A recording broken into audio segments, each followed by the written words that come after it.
Sasikala OPS டிடிவிக்கு ஏற்கனவே எடுத்த நிலைப்பாட்டில் உறுதி.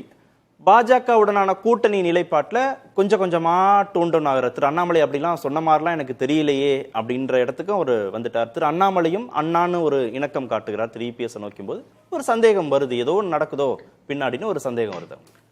முன்னாடி நடக்கிறது தான் வெளிச்சத்துக்கு வரும், பின்னாடி நடக்கிறதுல நம்ம கவலைப்பட வேண்டிய அவசியம் இல்லை. அது எதுவும் நடக்கலாம், நடக்காமலையும் போகலாம், அதை பத்தி எனக்கு கவலை கிடையாது. ஆனா உங்களுடைய நோக்கம் எல்லாம் கேள்விகள் எல்லாம், அதாவது நான் பத்திரிகையாளர் கேள்வி கேட்டதை சொல்லல, நீங்க கேட்கிற கேள்விக்கு நான் பதில் சொல்றேன். நீங்கள் திரும்ப திரும்ப ஏன் பாரதிய ஜனதாவை சேர்க்கவில்லை அல்லது அவங்கள சேர்க்கல அப்படின்னு சொல்றதுனால அதிமுகவின் மீது அக்கறையா அல்லது இல்ல இது பாஜக திமுக தான் கூர்திட்டப்படணும், ஆகவே இவர்கள் பலவீனமாக இருக்கிறார்கள் என்று திரும்ப திரும்ப கேமராவை அங்கிட்டே காட்டிக்கிட்டு இருக்கீங்களா? ஐயா அதான் சொன்னார்ல, அக்கறைன்னு கேக்குறேன். இதுல என்ன அக்கறை உங்களுக்கு? இல்ல லைம் லைட்ல பாஜக நிறைய டைம் கொடுத்தாச்சு, இருங்க நான் தான் கடைசி.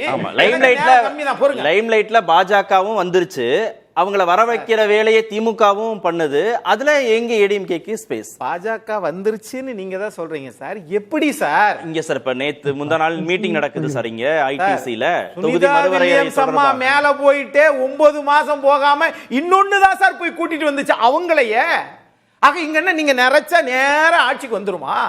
எப்படி இதுதான் உங்களுடைய இந்த கருட சித்தாந்தம். அப்படியே மேல இருந்து பாப்பாங்க, அப்படியே பறப்பாங்க, ஸ்கேன் பண்ணுவாங்க, நாங்க தான் ஆட்சின்னுவாங்க. எப்படின்னு கேக்குறேன். இல்ல பாஜகவுக்கு இங்க செல்வாக்கு இருக்கு, பாஜக மீண்டும் ஆட்சி பொறுப்புக்கு வந்துருச்சுன்னு இங்க விருந்தினர்கள் பேசல. ஆனா இந்துத்துவ சித்தாந்தத்தை எதிர்ப்பதன் மூலமாக திமுக முன்னெடுக்கிற திராவிட சித்தாந்தத்தை வச்சு திமுக கல்டிவேட் பண்ணிக்க முயற்சிக்குது. ஏடிஎம்கேக்கான ஸ்பேஸ் என்ன? இங்க ஏடிஎம்கே தானே அந்த ஸ்பேஸை தானா முன்னெடுத்து இருந்திருக்கணும்னு அவங்க கேட்கறாங்க. கரெக்டா கேட்டீங்க சார்.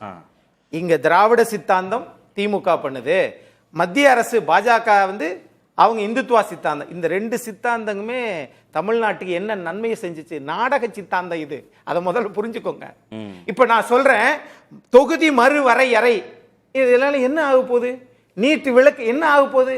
எதுவுமே செய்யாம வெறுமனே பாஜகவை கூர்தீட்டி கொண்டிருக்கக்கூடிய வேலையை தமிழ்நாடு அரசாங்கம் செய்கிறது. அது மாதிரி மத்தியில பாஜக நாங்க இந்துத்துவ சித்தாந்தம் வளர்ந்துகிட்டே இருக்கு. வளருது சார், வார்த்தைகளால் வளருது.